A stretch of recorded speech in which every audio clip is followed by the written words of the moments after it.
started working on it, there was hardly any talk of it. But now, in last 7 years, we have achieved many things, and I would like to actually share with you. But the formal philosophy of what we are working here is on 4 aspects. One is how we can promote and nurture problem-solving culture within our institutions. Because many of our institutions are still have a rote learning kind of a system. We are very keen on building a multi-layered but yet sustainable innovation ecosystem. Because we want to ensure that whether MIC is there or not in future, this innovation ecosystem, this charge which we have ignited will continue to actually become bigger and actually convert it into a movement within institutions which are sustainable. Then, how national, and because of that, 266% rise is there. And I would really like to take this opportunity to a number of platforms for hackathons, innovation challenges, and so on and so forth. Because what we feel is that still there is dearth of platforms. There are no enough platforms in this country where great creativity of large number of youngsters across AICT institutions and even non-technical institutions could be showcased. Decision makers. They say which programs they will fund, which programs they will not fund. AICT, we mostly deal with higher educational institutes, but what we believe that eventually when the students come into higher educational institutes, it is not very difficult for them. Slide please. And this is what Ungal Pandit was talking about. And trainings like design thinking, product engineering, product design, product management, material science, and those kind of aspects are very, very big. And we are now organizing a large number of boot camp institutes to ask them to innovate. Suddenly, they don't know how to do that. So we want to ensure that the creativity and innovation, actually that culture, the books are already out from 6th standard to 12th standard. They are on CBSE website. I am very happy to share them and so forth for schools also. But I will not get into those details here because this is more of an AICT initiative and we are going to confine ourselves to what we have done in higher educational institutions. So again, I will thank at macro level, at national level, which started contributing to the academia, and we saw some numbers. So thank you so much, sir, for your address and your time today. I think it's a to be with you today, and I've learned a lot already. So Honorable Mr.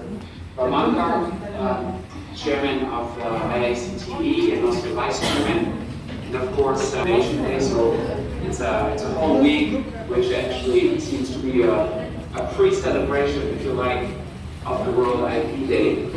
So for this, I'm here to convey the congratulations of WIPO, United Nations, to India, but also to AICT in particular. We've already heard just now some of the linguistics in the speech, how unique this contribution is that you're doing, and the optimism, if you like, or the promise that you send to not only India, but to the world ecosystem, then lead over to intellectual property in more detail. That's okay with you. So let me first start to review the massive achievements of India in the most recent years.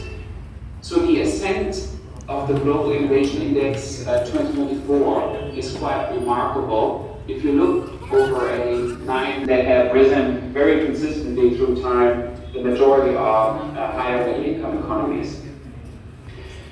More recently in the GII, we've also tried to identify the top science and technology clusters. Where their start had already 4, Bengaluru, Delhi, Chennai, and Mumbai in 2016.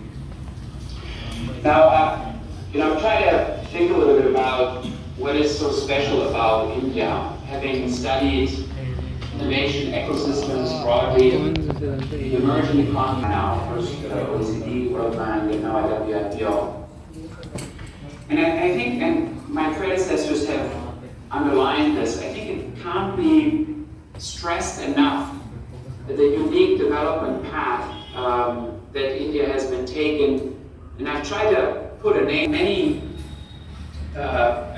more advanced developing economies, India has relied on this very bottom-up, education-led and people-driven innovation ecosystem. Even the performance of some of the most innovative companies, like Tata, Infosys, Sun Pharmaceuticals, etc., that you all know better than I do, are orchestrated from the top. Certainly supported. I don't want to diminish the role, the strong role, particularly in the last 8 years of Indian policy. But I think it's quite remarkable that we're talking about an organically growing bottom-up population system, and I believe that this bodes extremely well for the future. So in that sense, when you compare to other emerging economies, it's actually one of the most exciting and scalable in the world. Government-backed initiatives that support both high-tech and grassroots innovation. You see, I'm French-German, and if you think about, on a personal level, to compare the Indian innovation ecosystem to the German one, for instance, there's two really important. But also engineering is extremely difficult. So as Prime Minister Modi in a recent podcast announced, right, so you could probably fill whole soccer stadiums of skilled Indian engineers and software programmers if you were to advertise a job. And this is strictly unheard of or totally not the case in most high-income economies, including the United States or Europe. So this massive personal to me too is that when I look at my own children who are in relatively decent schools in Europe, and also hearing about children of colleagues in the United States, etc., I think this whole dimension of tinkering is relatively unheard of in many developed economies. And in fact, that notions of intellectual property, be it copyright or actually patenting, are ingrained in youth from the very start at a massive scale, right? I'm not talking about individual anecdotal examples, but at such massive scales as I've seen now in India with Atal, but also we met under the invitation of UTSAV to meet with different Indian states to discuss how to move